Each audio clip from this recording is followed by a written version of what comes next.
っしゃー。プリミティアプレイヤーエールです。今回はロケットランチャーを作ってみようと思います。以前にも作りましたが、ロケットエンジンを使って、さらにそれっぽく、弾を飛ばしてみようと思うので、うまくできたら、チャンネル登録してもらえると嬉しいです。それでは作っていきましょう。まずは、ロケットエンジンの研究からですね。こうやって、ベアリングを間に挟んで、後ろにプロペラをつけても、噴射したとき、回転してくれませんでした。どうやら、ベアリングを間につけていても、噴射口の前に物体があると、推進力は出ないようになっているみたいです。次は、噴射口の前に、固定せずに石を置いて、吹き飛ぶか試してみましょう。ロケットエンジンにバッテリーを近づけると、思ったより吹っ飛びますね。これは武器になりそうです。でも、横に向けると石が落ちるので、燃え尽きる寸前まで焦がした松ぼっくりの板を挟んで、石を接着しましょう。これなら、炎の噴射で松ぼっくりが消えて、いい感じに飛ばせるんじゃないでしょうか。早速試してみると、横向きに発射することができました。今度は木に当ててみると、350ダメージ。これは武器になりますね。次は、もっと威力を上げるために、松ぼっくりから火薬に変えて、木の幹を狙って発射してみましょう。すると、677ダメージ。威力が上がりました。ここで、噴射ではなく、下から炎で炙って、火薬に点火すると、なんと、490ダメージ。威力が下がりました。そして、火薬ではなく、松ぼっくりのかけらに戻して、もう一度発射すると、386ダメージ。さらに威力ダウンです。つまり、爆発と噴射の両方の勢いが、発射された石に乗るわけですね。では今度は、こちらの最小サイズの、ニトロセルロースのかけらと、火薬のかけらを使って、石を飛ばした時のダメージを、比べてみましょう。まずは火薬をセットして、飛ばしてみると、490ダメージでした。今度は、ニトロセルロースのかけらを試してみると、なるほど、289ダメージ。同じ大きさだと、ニトロセルロースの方が、吹っ飛ばす力が弱いんですね。でも、素材の情報をよく見てみると、ニトロセルロースは 0.01 キロ、火薬は 0.04 キロでした。つまり火薬の方が4倍重いです。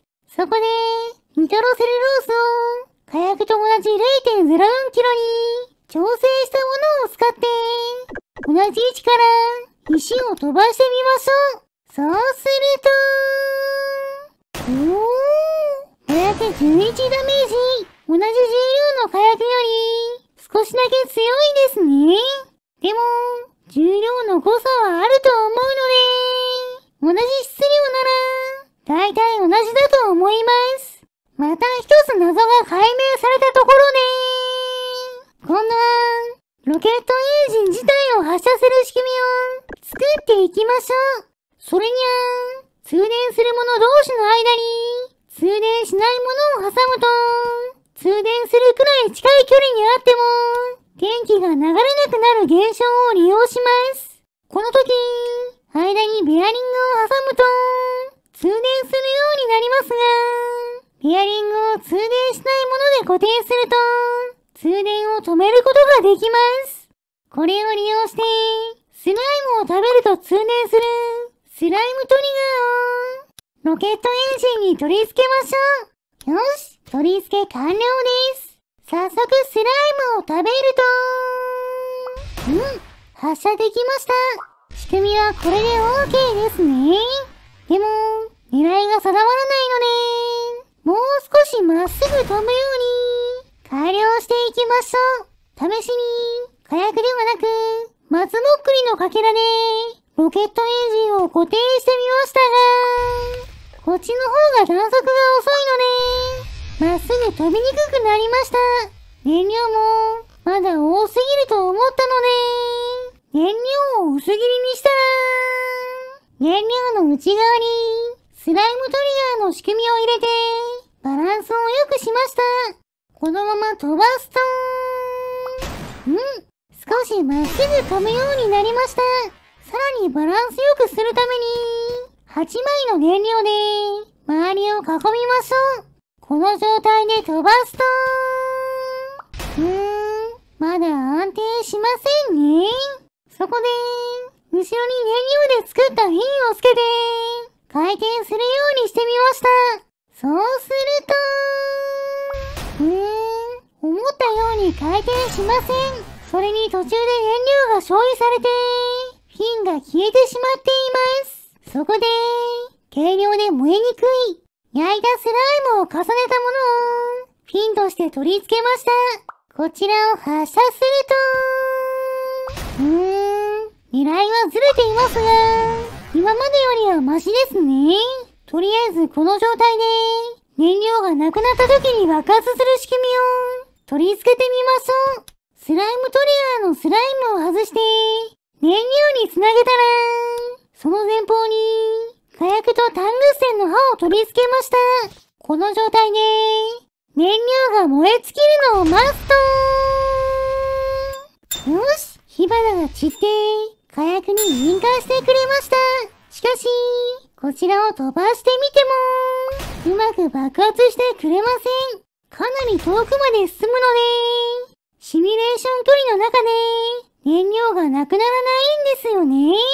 でも、追いかけていくことで、よし、爆発してくれました。しかし、木を狙って撃ってみると、当たって破壊することはできますが、爆発は起こりませんね。そこで、燃料がなくなった時に、爆発させるのではなく、松ぼっくりの導火線をつけて、発射から一定時間で燃料に引火して、爆発するようにしました。こちらを飛ばしてみると、いいタイミングで爆発しました。弾道が少し不安定ですが、うまく当てることで、しっかり木を破壊することができます。ロケットランチャーらしくなってきましたね。あとは、もっと発射しやすくするために、発射台の部分も作っていきましょう。こちらは、狙いやすくするための照準器と、持ちやすくするためのクリップを取り付けた、シンプルな形状のものにしました。これならこうやって手に持って発射できます。飛んできたスライムの破片でリンゴを落とせました。でも、狙ったところになかなか飛んでいかないので、先端につけたままだった燃料につながったトリガーを取り外しました。そうすると、向こうの木に命中しました。かなり狙いやすくなりましたね。前のタングステンの刃がしっかり当たった時は、63,043ダメージを与えることができました。これでロケットランチャーは完成ですね。カメラに向かって撃ってみましょう。発射なかなか迫力がありますね。それからも、角度を変えて撃ってみましたが、どうやら、下に向けて撃つより、やや上向きに撃つ方が、狙いやすいみたいです。次は小さな木を狙います。爆風でまとめて破壊できるかと思いましたが、燃料の爆発ダメージが低いので、大きな爆発の割には、たくさんの木を破壊するのは難しいみたいです。でも迫力はあるので、よしとしましょう。次は大きな草です。爆発で炎上させることもできますし、先端のタングス線が当たると、大ダメージが入りました。連続でダメージを与えることもあります。次はナランナ草の的を狙うと、なるほど。先端に爆発のダメージは入っていますが、ダメージが低すぎて、破壊することができていませんね。でも見た目はいい感じです。次は、ドローン工場の壁を狙いましょう。こちらも、爆発では破壊できませんが、うまくタングス線の刃が命中することで、よし、破壊できました。地面を転がるように、発射できたときは、工場の中で爆発して、中が大惨事になってますね。続いて、風力発電機です。これはさすがに当てるのが難しいです。それでも、何度も打ち続けることで、よし !44,423 ダメージ。うまく命中して、破壊することができました。それでは次は、こちらのザコキャラの大群を狙って、ロケットランチャーをぶっ放してみましょう。果たしてどれくらい倒すことができるんでしょうか。早速発射すると、爆発の衝撃で、かなりの数のザコキャラが吹っ飛んでいっています。ダメージは低くても、吹っ飛ばす力は結構あるので、ザコキャラには有効ですね。ちなみに私の視点だと、こんな感じです。照準器を覗きながら、スライムを食べると、よし、ロケット弾が発射されて、ザコキャラが吹っ飛びました。なかなか当てづらいですが、見た目が派手なので、なかなか爽快ですね。